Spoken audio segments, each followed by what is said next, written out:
Gabriela vai passar distribuindo uma folha com meio que um resumo sobre o nosso seminário.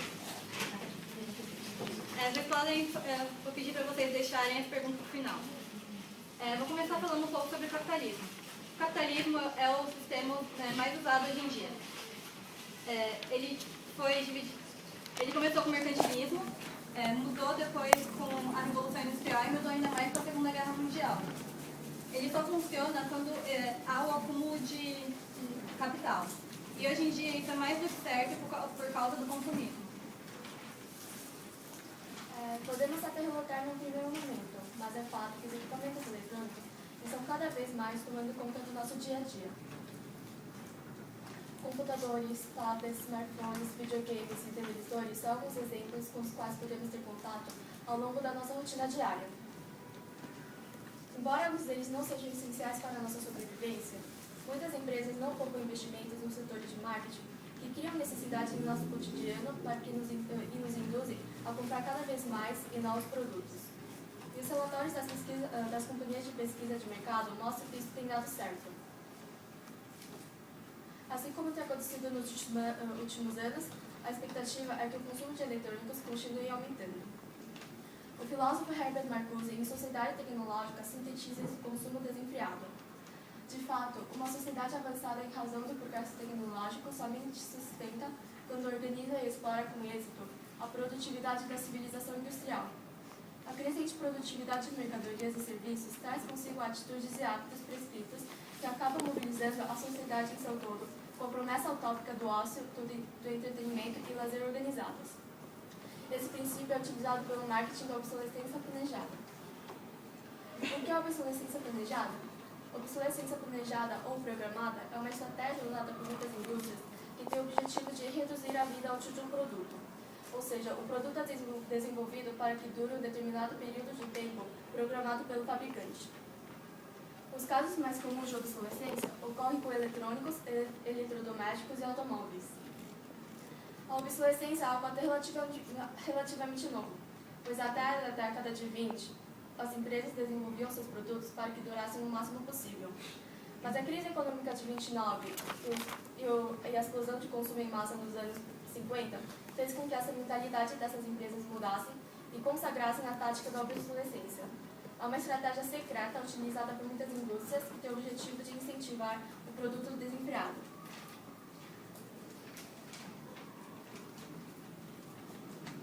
Atualmente, a principal justificativa dada pelas empresas para criar novos modelos e introduzi-las no mercado é o avanço da tecnologia.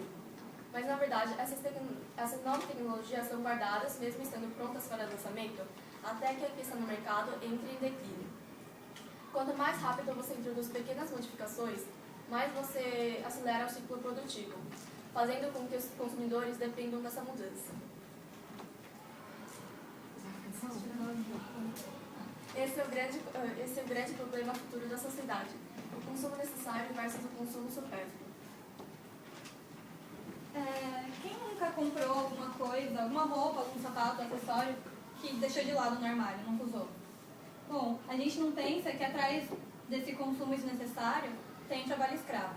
O trabalho escravo acontece quando o patrão prende os documentos do subordinado, ou a pessoa sofre violência, ou trabalha em condições desumanas, ou por muito tempo. Isso é uma violação contra os direitos humanos. O trabalho escravo existe ao redor do mundo, principalmente na Indonésia. Algumas empresas, como a Nike e a Abercrombie, usam o trabalho escravo, principalmente infantil. A Nike é a única empresa que criou cargos para fiscalizar as linhas de produções e a importação e exportação. No Brasil também existe trabalho escravo. A Zara, a Amy, até Pernambucanas, têm casos de denúncias de confecções que usavam trabalho escravo. Um caso muito curioso que eu achei foi que aquelas pessoas que usam os coletes do IBGE para fazer a pesquisa, alguns desses coletes foram feitos por confecções que usavam trabalho escravo. E isso é uma prova que até o governo está envolvido com isso. Tem um aplicativo chamado Moda Livre, que foi criado pelo site Repórter Brasil. Ele fez uma pesquisa com algumas marcas e ele fala sobre quais usam trabalho escravo ou não. problema causado pela indústria da moda são os padrões de beleza que eles impõem. Muitas pessoas, principalmente jovens mulheres, ao tentar seguir os padrões de beleza, elas fazem coisas que interferem na saúde delas, como deixar de comer ou comer muitas gorduras para ficar gorda. Não gorda, mas seguir os padrões de beleza. Para quem quer ganhar peso, um dos principais alimentos que contribuem para a obesidade, para o ganho de peso, é o açúcar. Para a gente entender o porquê o açúcar ele contribui para a obesidade, a gente tem que entender como ele é feito. O açúcar, os cristais do açúcar refinado, eles são tirados do melado da cana-de-açúcar. E neles são adicionados vários ácidos perigosos, como o caudiparique. Nisso, os ácidos tiram todas as proteínas, sais minerais e vitaminas do açúcar, deixando só o carboidrato. E quando ele entra no nosso organismo, ele procura esses elementos que ele perdeu e rouba de outros alimentos, liberando essas calorias frias, que engorda bastante. Sem falar que o açúcar é um alimento que vicia. A gente pode encontrar ele de diversas formas, como, por exemplo, em lugares que a gente nem imagina, como é o exemplo do pão, da farinha e até da batata de fast foods. O açúcar ele também é encontrado bastante no suco industrializado. É tipo um pouco mais do que o refrigerante. A gente tem a doce ilusão que o suco é bem mais saudável do que o refrigerante, mas o suco industrializado não. A gente pode ver isso nas rótulas. Se a gente continuar observando as embalagens do suco, a gente percebe que no mercado tem 3 tipos de suco. O suco integral, que tem 100% de suco de verdade. O néctar, que ele tem de 50% a 80%. Ele é estipulado por lei, mas muitos não cumprem. E o refresco, que só tem de 5% a 20% de suco verdadeiro. Essa informação, às vezes, não fica clara pra gente na embalagem, mas às vezes até fica, como é o caso da Tang, que está escrito bem grande, contém 1% de polpa desidratada. E se a gente continuar lendo os ingredientes, a gente percebe que só tem isso de suco. 99% é açúcar, aditivos, corante, conservantes e etc. Se a gente realmente entendesse o que está escrito nos rótulos, a gente ficaria chocado. Porque tem vários ingredientes que a gente não faz a mínima ideia do que é. Alguns ingredientes as indústrias usam para lucrar em cima da gente, como é o exemplo do glutamato monossódico. O que seria isso? Ele é um realçador de sabor, ele engana nossas papilas gustativas e manda uma mensagem para o cérebro falando que o alimento é delicioso. Então, as indústrias, elas diminuem a qualidade desse alimento e aumentam nesse ingrediente. O poder do marketing é tão grande em cima dos alimentos e da gente que a gente nem se importa de ler os rótulos, nem procurar se informar do que a gente está comendo. O marketing alimentício, ele é principalmente em cima das crianças, já que elas são 21% da população.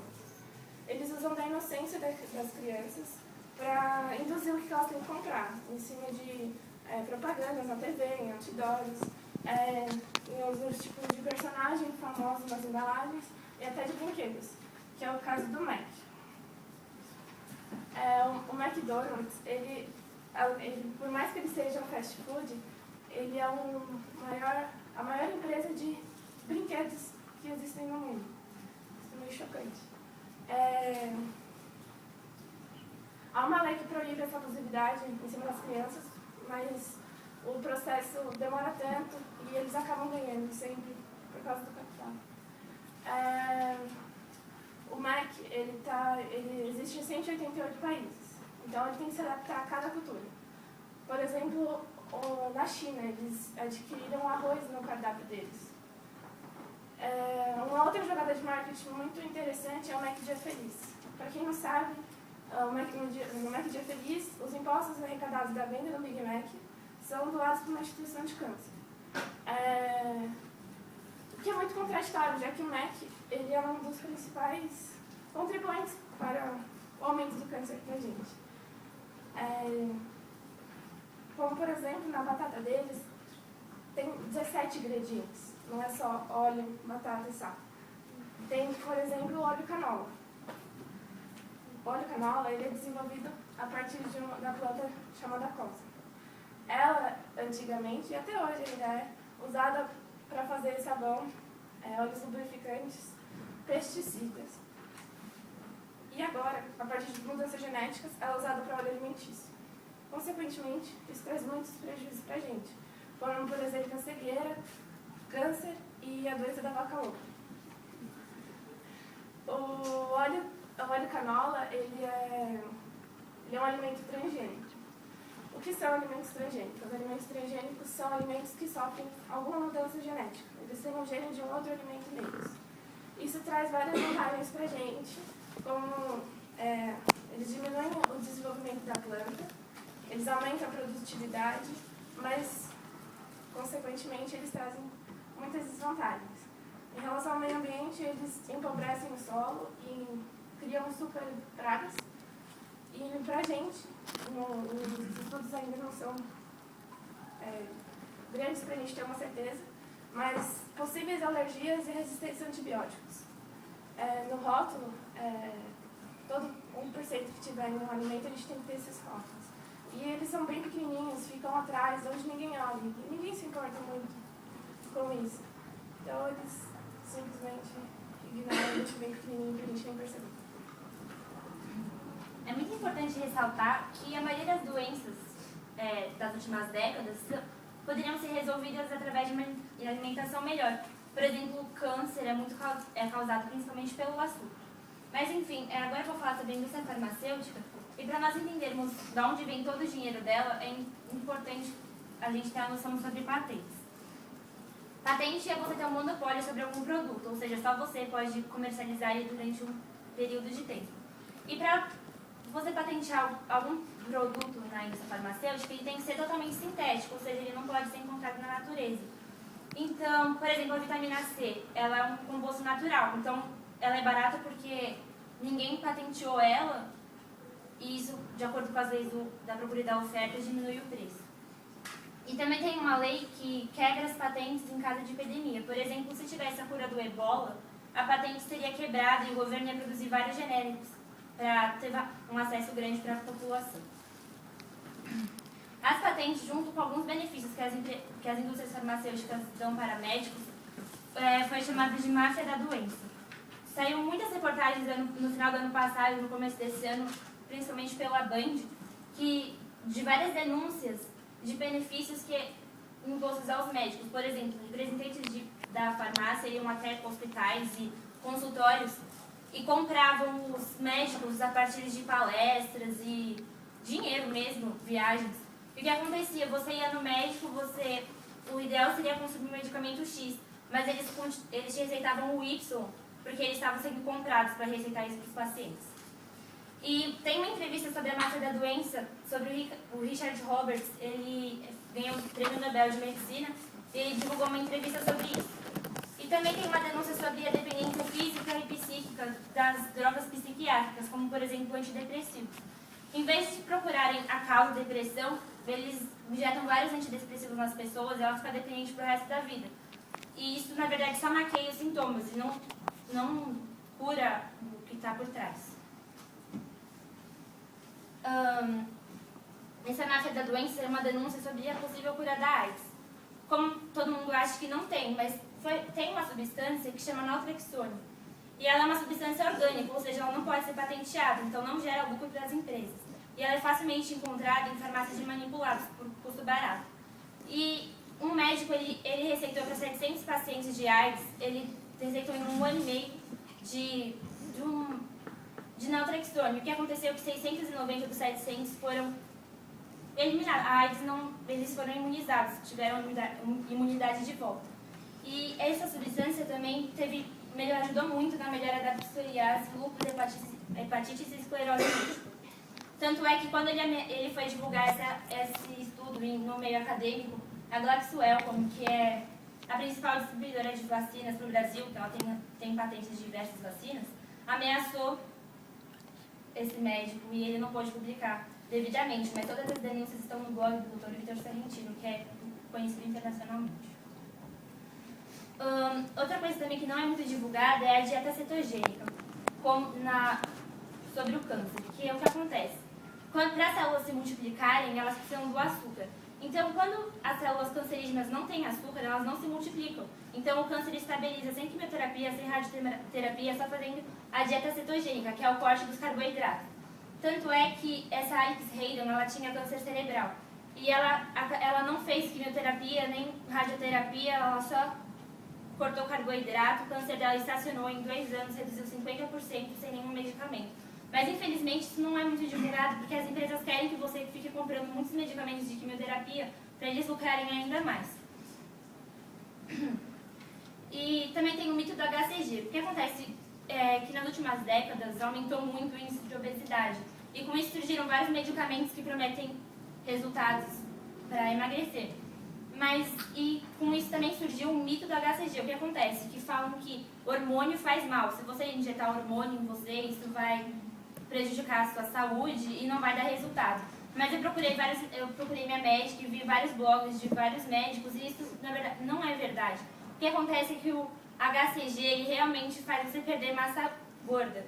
E ele é barato porque é orgânico, é bioidêntico ao nosso hormônio. Então é muito barato. Então eles não têm interesse de divulgar isso para você continuar comprando medicamentos industrializados, né? Como, por exemplo, esses exemplos que estão aqui, eles têm diurético na composição, ou seja, você perde muita água quando está tomando eles, não gordura, sim água, e causa vários problemas renais mais tarde. Outro ramo da indústria farmacêutica são os cosméticos. E tem vários ingredientes na composição deles que fazem muito mal, que são cancerígenos, como os parabenos, triclosan, diazolidin, ureia. O que acontece? Os parabenos são 90% dos cosméticos e são cancerígenos. O triclosan, ele é adicionado em desodorantes aerosol. Pode perceber que todos os desodorantes aerosol têm triclosan. E isso aumenta absurdamente o risco de desenvolver câncer de mama. E em shampoos também. E assim, os cosméticos se intitulam orgânicos muitas vezes, quando tem substâncias naturais, porque as pessoas acabam comprando mais. Mas se você quiser saber mesmo se ele é realmente o que diz, se ele é todo feito naturalmente, tem que ter o selo da EcoCert, se não tiver é mentira o que está falando no rótulo. Um assunto muito polêmico também na parte da farmácia são o uso de cobaias animais. E o que aconteceu foi no ano passado, o Instituto Royal e os Beagles, que foram testados com cosméticos, isso causou muita polêmica. Tem uma lei agora que foi aprovada na Câmara dos Deputados, ela está indo para o Senado, então ela pode sofrer alteração, que proíbe o uso de animais em testes para cosméticos. Porém, é meio que contraditório, porque assim, se a substância for desconhecida, você pode usar os animais durante uns 5 anos. Se a substância já for conhecida, você não pode usar, ou, por exemplo, se você quer testar se o produto é seguro para o ser humano, também não pode usar. E também alguns defendem abolir totalmente o uso de animais como cobaias, mas outros não, porque como iríamos testar medicamentos para nós, teríamos que testar em humanos, o que também não é eticamente correto. Então isso vai de acordo com a consciência de cada um sobre a possível solução para isso. Uma outra forma de que a indústria vai usar o animal de estimação é na venda de cachorros em canis e gatis. Porque a partir do momento que você compra um cachorro ou um gato, você está contribuindo para que o animal seja rotulado como um produto. Nesse caso de reprodução, existem muitas más reprodução que é feita em canis e gatis e pode gerar doença para o filhote. Por exemplo, o estrabismo. O estrabismo é uma doença que vai deixar o cachorro ou o gato com esse olhar meio vesgo, assim, que é uma posição direção anormal dos olhos. É uma doença que tem muita chance de manifestar no filhote. E se você comprar um cachorro ou um gato que tem estrabismo, você está comprando um produto que não está direito no mercado. Por exemplo, você quer um produto de qualidade. Você compra um cachorro que vem com essa doença, você não está comprando um produto de qualidade. Só que o marketing, ele vai te influenciar muito na parte de, o cachorro é bonitinho, então ele é fofinho, então tudo bem. Só que na realidade, se você compra um animal e classifica ele como produto, é errado. Uma outra forma que a indústria vai usar é o jogo do marketing, o desejo e necessidade. É como eu falei, as propagandas de marketing, você vai ver uma família grande, feliz, com gato, cachorro, papagaio, enfim. E também a venda das melhores marcas. Por exemplo, eu vou comprar uma marca de ração, eu desconheço. Então, eu vou lembrar daquela que passou no comercial, que tem um cachorro bonito, uma cor mais impactante, um dizer mais legal, enfim. A boa propaganda, que a gente vai rotular, que tem todos esses aspectos, é o que a gente vai considerar como uma marca boa. Agora, aquela propaganda que não teve publicidade no mercado, ou que a capa não tem aquela cor tão chamativa, ou o cachorro não está tão feliz, a gente automaticamente intitula ela como ruim. E na realidade não é isso, só que a gente não tem conhecimento. E se a gente vai procurar no veterinário, muitos veterinários também são comprados para passar as marcas mais tradicionais. Por exemplo, a Royal Canin, a Premier ou a Pedigree. E não quer dizer que essas marcas são ruins.